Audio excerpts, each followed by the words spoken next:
ഇനി റെജി ലൂക്കോസ് അങ്ങനെയൊന്നും പറയില്ല. ഇന്നു മുതൽ നാപ്പായി കഴിഞ്ഞു. ഞാൻ പറയുന്നത് ബി ജെ പിക്കാരുടെ അവസ്ഥയാണ് അവസ്ഥ. എനിക്ക് സത്യം പറഞ്ഞാൽ എനിക്ക് ബി ജെ പിയിലുള്ള എൻ്റെ സുഹൃത്തുക്കളുടെ അവസ്ഥ ഓർക്കുന്ന സമയത്ത് എനിക്ക് കഷ്ടം തോന്നുന്നുണ്ട്. കാരണം ഇന്നലെ വരെ വന്നിരുന്നിട്ട് അതിശക്തമായിട്ട് റെജി ലൂക്കോസിനെയും അദ്ദേഹത്തിന്റെ പൊളിറ്റിക്സിനെയും എതിർക്കുന്ന ആൾക്കാർക്ക് ഇന്ന് റെജിജിയാണ്. കേന്ദ്രമന്ത്രി റിജിജു എന്ന് പറയുന്നത് പോലെ മലയാളത്തിൽ നമുക്കൊരു റെജിജിയെ കിട്ടിയിട്ടുണ്ട്. കേരളം കുറച്ചുകൂടി മുന്നോട്ട് പോകേണ്ട അത്യാവശ്യമാണ്. അതിന് ബി ജെ പി മാത്രമേ സഹായകരമായ രാഷ്ട്രീയ പ്രസ്ഥാനം എനിക്ക് പൂർണ്ണ ബോധ്യമായി. കാരണം എന്റെ യാത്രകളിലും നോർത്ത് ഇന്ത്യയിലെ യാത്രകളിലും ഒക്കെ ഞാൻ അവിടുത്തെ വികസനങ്ങളൊക്കെ വലുത് നേരിൽ കണ്ടിട്ടുണ്ട്. അപ്പോൾ കേരളത്തിനെ സംബന്ധിച്ചോളം കേരളത്തിന് മുമ്പോട്ട് പോകണമെന്നുണ്ടെങ്കിൽ ഒരു ഡെവലപ്മെന്റ് മൈൻഡുമായിട്ടുള്ള ഒരു പാർട്ടിക്ക് പോകാൻ പറ്റത്തുള്ളൂ. രാജീവ് ചന്ദ്രശേഖരൻ എന്ന് പറയുന്ന കേരളത്തിലെ ബി ജെ പിയുടെ സംസ്ഥാന അധ്യക്ഷൻ, അദ്ദേഹത്തിന്റെ പത്രസമ്മേളനങ്ങൾ അദ്ദേഹം പറയുന്നതിൽ മുഴുവനും കേരളം ഡെവലപ്പ് ചെയ്യണം, നമുക്ക് മുകളിലേക്ക് മുമ്പോട്ട് പോകണം എന്നുള്ള വാക്കുകൾ സ്വാഭാവികമായിട്ട് തന്നെ സ്പർശിച്ചു. പക്ഷേ റെജി ലൂക്കോസ്, താങ്കൾ ഈ കഴിഞ്ഞ ദിവസം വരെ ബി ജെ പി ഒരു ഫാസിസ്റ്റ് പാർട്ടി എന്നുള്ള നിലപാടിലായിരുന്നു. അതെന്തിനാടാ പന്നി ഇപ്പൊ പറഞ്ഞതല്ല.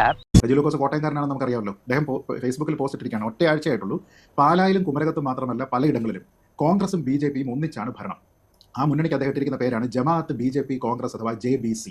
എന്ത് തരത്തിലുള്ള രാഷ്ട്രീയ ചിന്തയാണ് ഇതിനുശേഷം അദ്ദേഹം രാജീവ് ചന്ദ്രശേഖറിൽ നിന്ന് കണ്ടത്? പിന്നെ അതല്ല ഉദ്ദേശം. ഇവരിൽ ആരാണ് തട്ടിപ്പിൽ മുന്നിൽ? നിങ്ങളുടെ അഭിപ്രായം എന്ത്? ആരൊക്കെയാ? ഒന്ന് ഉണ്ണികൃഷ്ണൻ പോറ്റി, മറ്റേത് രാജീവ് ചന്ദ്രശേഖർ.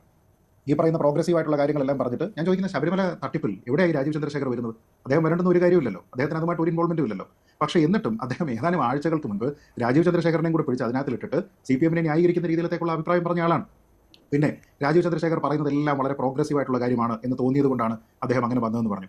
മണിപ്പൂരിൽ മാസങ്ങളായി കുക്കി വംശജരായ ക്രിസ്ത്യാനികളെ വംശഹത്യയ്ക്കായി നൂറുകണക്കിന് മനുഷ്യരെ കൊന്നൊടുക്കിയപ്പോൾ എന്തുകൊണ്ട് താങ്കൾ മിണ്ടിയില്ല എന്ന് പറഞ്ഞിട്ട് ചോദിച്ചിരിക്കുന്ന ആരാണ്? ഞാനല്ല. രാജീവ് ചന്ദ്രശേഖരന്റെ പടം ഇട്ടിട്ട് ചോദിച്ചിരിക്കുന്ന ആളിന്റെ പേര് റെജി ലൂക്കോസ് എന്നാണ്. ഇത് ഒരു രാഷ്ട്രീയ നിലപാടല്ലേ? ആത്മാഭിമാനമുള്ള മലയാളി ഇദ്ദേഹത്തിന് വോട്ട് ചെയ്യുമോ?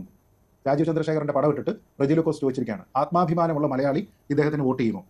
അടുത്തത് ദോഷം പറയലല്ലോ, കേരളത്തിൽ അഴിമതിക്കെതിരെയാണ് തള്ളൽ. ആരുടെ തള്ളല? ഈ പറയുന്ന പ്രോഗ്രസീവ് പൊളിറ്റിക്സ് പറയുന്ന രാജീവ് ചന്ദ്രശേഖരന്റെ പടം ഇട്ടിട്ട് 313 കോടി രൂപയുടെ ഭൂമി കുംഭകോണം എന്ന് പറഞ്ഞുകൊണ്ട് ഫേസ്ബുക്ക്. ഇത്രയും വലിയ ഗതികെട്ടവൻ ഈ ലോകത്ത് വേറെ ആരെങ്കിലും ഉണ്ടാവും എന്റെ കർത്താവേ?